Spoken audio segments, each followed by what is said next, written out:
Bismillahir Rahmanir Rahim.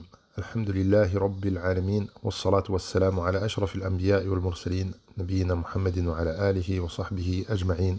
Amma ba'd.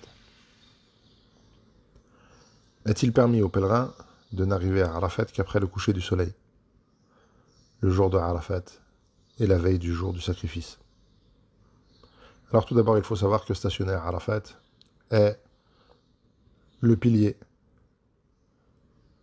le plus important du pèlerinage.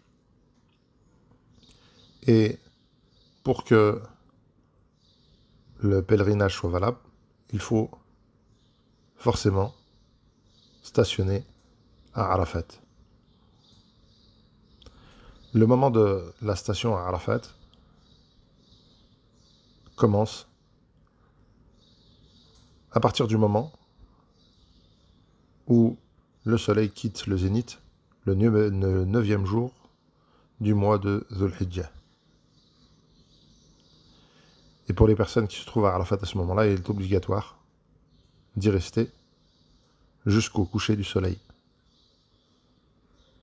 Ils devront ensuite se diriger vers Muzdalifa.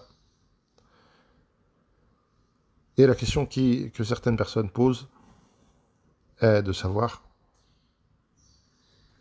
si la station de Arafat est valable dans le cas où une personne n'arriverait à Arafat qu'après le coucher du soleil, le 9e jour du mois de Dhul Hijjah, c'est-à-dire la veille du jour du sacrifice.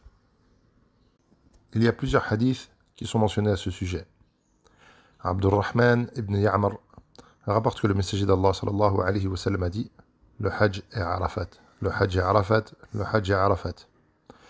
Les jours de Mina sont au nombre de 3. Et quiconque se hâte de partir après 2 jours ne commet pas de péché, et quiconque reste ne commet pas de péché. Et quiconque se rend à Arafat avant le lever du Fajr a accompli le Hajj. Ici, avant le lever du Fajr, c'est-à-dire avant le lever du Fajr du 10e jour, qui est le jour du sacrifice.